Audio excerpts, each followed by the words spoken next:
নমস্কাৰ ছাত্ৰ ছাত্ৰীসকল আজি অসম জাতীয় বিদ্যালয় অষ্টম শ্ৰেণীৰ গণিতৰ অধ্যায় 5 নম্বৰটো আমি কৰিম 5 নম্বৰটো হৈছে চতুৰ্ভুজৰ অংকন প্ৰথমে কৰ্ণডাল BD 7.1 সেমি আছে গতিকে তোমালোকে এই স্কেল পাতৰ ইয়াৰ পৰা ধৰিবা আৰু এটো 7.1 মান মানতে হ'ব গতিকে এডাল হ'ব BD কৰ্ণ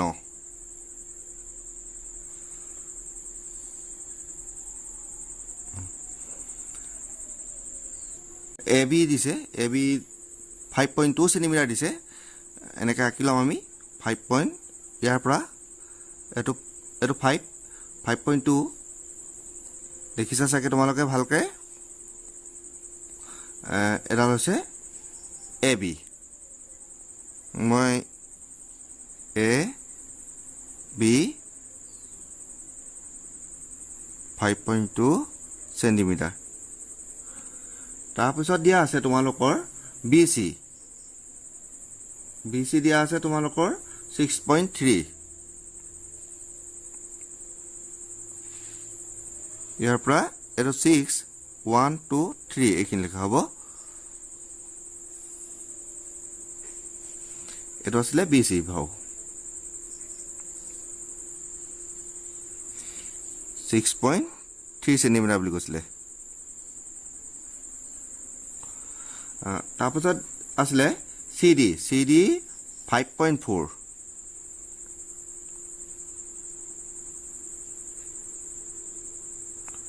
এটো 5 1 2 3 এইখিনিতে হ'ব 5.3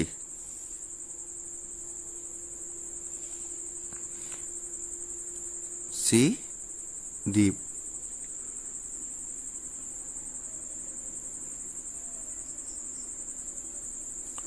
আৰু AD তোমাৰ হৈছে 5.8 এতিয়া AD ডাল আমি মানটা আঁকিলাম অকমান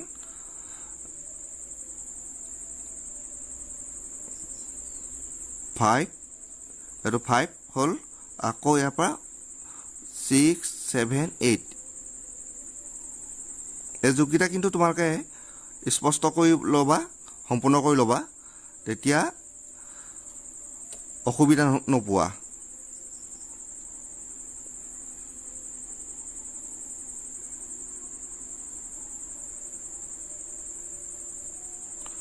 এটা আমাৰ এইকেইটা হৈ গ'ল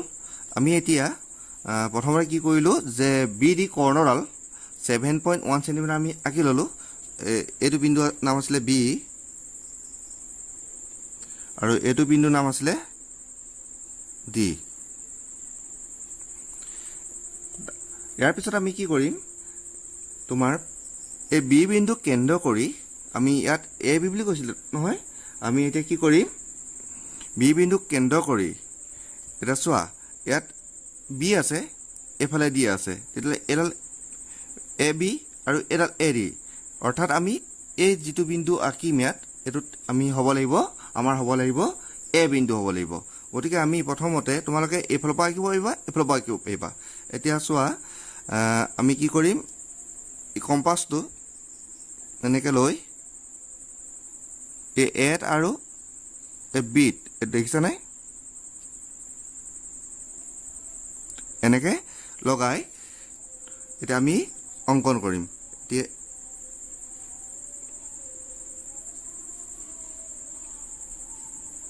এনেকৈ অঙ্কন কৰিলো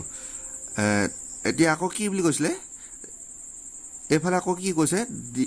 DA আছে গতিকে এফালে এটো A হল নহয় এফালে A ল'ব লাগিব গতিকে DA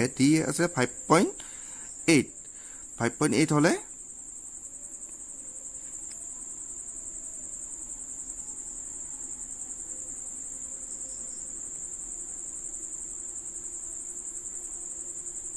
দেখিলা এতিয়া এফালৰ পৰা তোমালোকে এনেকৈ আঁকি দিলা আৰু এই দুটাই বৃত্তচাপে য'ত কটাকটি কৰিছে এই কটাকটি বিন্দুটোৰ নাম হৈছে A ইয়াত কটাকটি কৰিলে এইটো বৃত্তচাপৰ নাম হৈছে A ইয়াৰ পিছত আমি কি কৰিম যে AD ইয়াৰ পৰা ইয়ালৈ আমি জইন কৰি দিম এ পৰা ডি বিন্দুলৈ আমি এনেকৈ সংযোগ কৰি দিম আৰু এ পৰা আকলৈ কৰি দিম আমি বি লৈ আমি সংযোগ কৰি দিম এনেকৈ সংযোগ কৰি দিলোঁ এতিয়া আমি লিখি দিম তোমাৰ এ বি আছিলে 5.2 সেন্টিমিটাৰ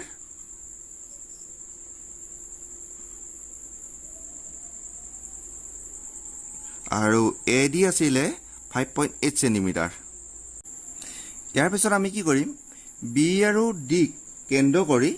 এফালে এটা চি বিন্দু অংকন কৰিম এটা বি আৰু ডি বুলি কোৱাৰ লগে লগে বি আৰু চি আছে আৰু এফালে চি আৰু ডি আছে তেতিয়া আমি প্ৰথমে বি আৰু চি কে জুখি চাম আৰু বি আৰু চি ঠিক আছে গতিকে আমি বি কেন্দ্ৰ কৰি আমি এটা বৃত্তচাপ আঁকিব লাগিব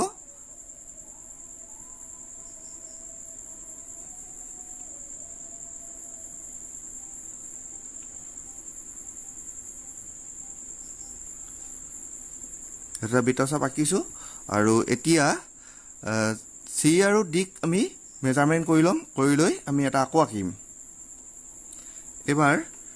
মই এইটো চি আৰু ডিক মই জুখি ল'লোঁ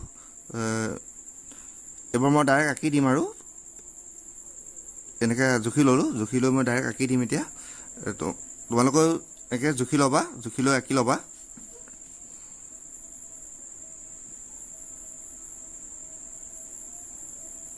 এতিয়া ইয়াত পৰিলে বিন্দুটো নহয়নে এই বিন্দুটোৰ নাম হৈছে আমি এই বিন্দুটোৰ নাম দিম চি তেতিয়া চোৱা এ বি চি ডি হৈ গ'ল এইটো এতিয়া আমি বিৰ পৰা চি লৈ জইন কৰি দিম আৰু ডিৰ পৰা আমি চি লৈ জইন কৰি দিম বিৰ পৰা চিত জইন কৰি দিম আৰু ডিৰ পৰা চিত জইন কৰি দিম এনেকৈ হৈ গ'ল এতিয়া ইয়াৰ সেন্টিমিটাৰকেইটা লিখি দিম চি ডি আছিলে 5.4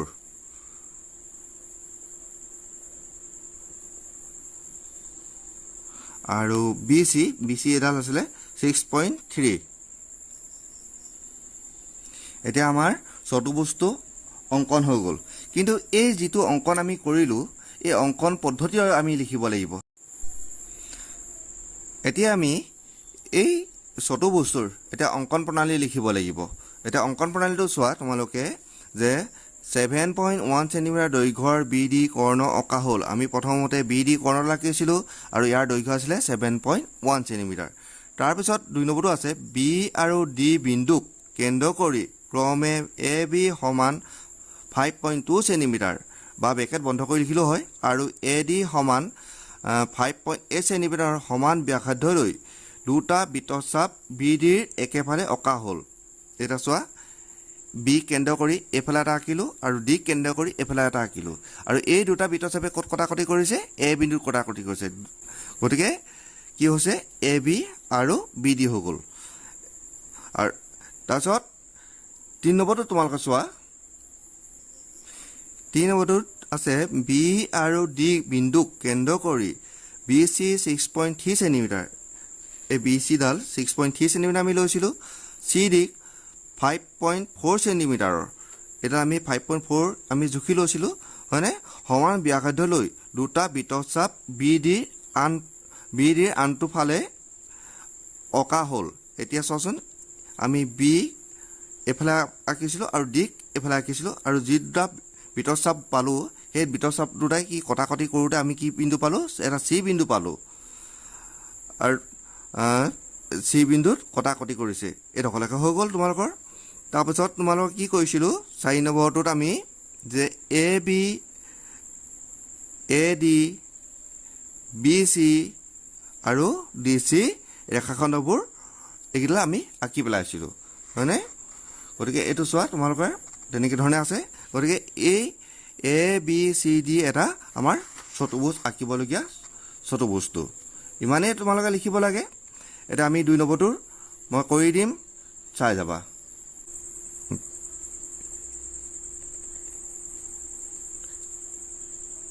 ইয়াৰ পৰা এটো 6 আৰু এটো 3 গতিকে এটো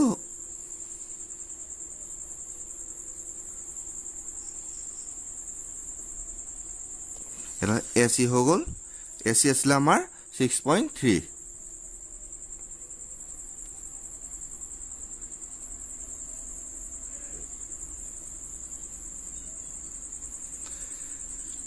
কৰ্ণলৈ আমি এডাল কৰ্ণ আঁকি ললো আমি এইফালে 1 নম্বৰ অংকটো গতে আমি আঁকি ললো AB সমান AB আঁকিলো BC আঁকিলো আৰু AD আঁকিলো আৰু BD আঁকি ললো এতিয়া আমি ইয়াৰ পৰা জোখমাক লৈ ইয়াত আমি অংকন কৰি থাকিম এতিয়া আমি ইয়াত A আছে ইয়াত B আছে গতিকে আমি এইফাল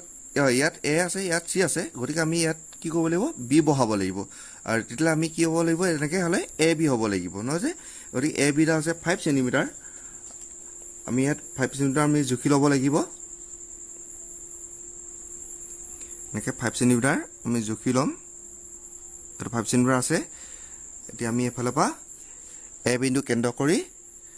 এটা বৃত্তচাপ আঁকি দিম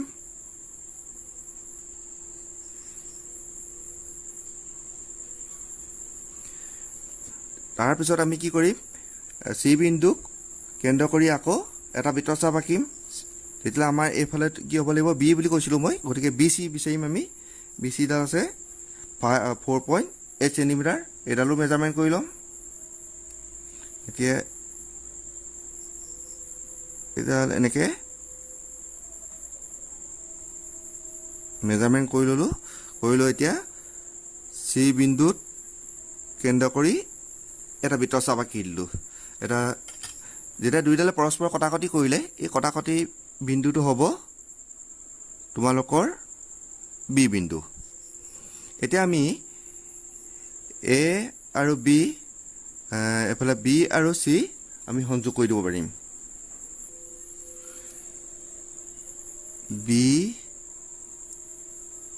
B আৰু A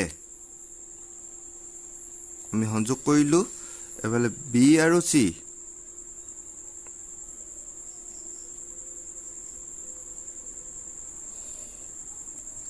এনেকে আমি সংযোগ কৰি দিলো এতিয়া ইয়াৰ পিছত আমি A B C হৈ গ'ল আমাক এটা D বিন্দু লাগে এফালে D বিন্দু আমি বহাই লম এটা চোৱা এফালে যেহেতু A বিন্দু আছে এফালে B এফালে C এফালে D হ'ব বুলি কৈছো মই কাৰণ A B C হৈ গ'ল অলৰেডি আৰু এটা আছে D তেতিয়ালে এফালে AD হ'ল ন এই ৰেখাখণ্ডডাল কিমান আছে 4.1 গতিকে আমি এটো জুখি ল'ব লাগিব প্ৰথমতে এনেকে 4.1 দি জুখি লৈ এটা তোমালোকে ইয়াত এটা বৃত্তচাপ এনেকা অংকন কৰিব তাৰ পিছত আকৌ কি কৰিম আমি এবাৰ B বিন্দু BD বুলি কৈছে নহয় B টো এটো B বিন্দু কেন্দ্ৰ কৰি ইয়াত আকৌ এটা বৃত্তচাপ অংকন কৰিব লাগিব গতিকে আমি BD ডাল আমি জুখি ল'ব লাগিব এবাৰ BD ডাল এনেকে জুখি ল'বা তোমালোকে এনেকে জুখি লৈ এটা BD B বিন্দু কেন্দ্ৰ কৰি এফালে এটা বৃত্তচাপ আঁকি দিয়া আৰু দুটা বৃত্তচাপে যত কটাকটি কৰিছে এই বিন্দুটো হ'ব তোমালোকৰ D বিন্দু এতিয়া আমি সংযোগ কৰি দিব পাৰিম প্ৰথমে কৰি দিম AD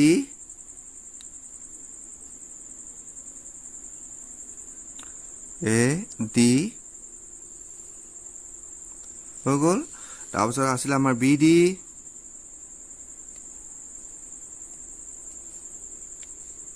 এটা আছিল কৰ্ণ হলে তেতিয়া আমাৰ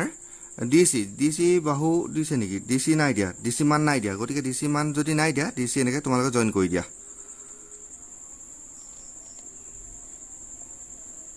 DC যদি নাই দিয়া DC এনেকে তোমালোকে জয়েন কৰি দিব পাৰিবা হৈ গ'ল এতিয়া আমি মানকিটা লিখি লম এতিয়া আমি কি কৰিলো চোৱা প্ৰথমতে AB তাৰপিছত BC AD আৰু আমি কি কৰিলোঁ DC এটা ৰেখাখণ্ডত আমি সংযোগ কৰি দিলোঁ আৰু এই সংযোগ কৰি দিয়াৰ লগে লগে কি হৈ থাকিলে আমি ABCD এটা চতুৰ্ভুজ বনি থাকিলে এইটোৱে আমি আঁকিবলগীয়া বা অংকন কৰিবলগীয়া চতুৰ্ভুজটো গতিকে আমি এতিয়া ইয়াৰ অংকন প্ৰণালীটো কৰিম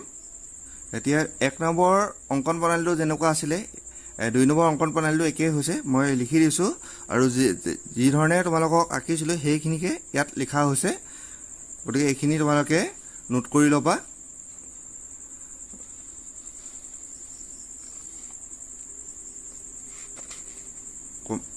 সম্পূৰ্ণকৈ এইখিনি নোট কৰি ল'বা গতিকে ইয়াৰ পিছৰ 3ৰ পৰা মই পিছৰ ভিডিঅ'ত দিম গতিকে তোমালোকে চাবলৈ নাপাহৰিবা থেংক ইউ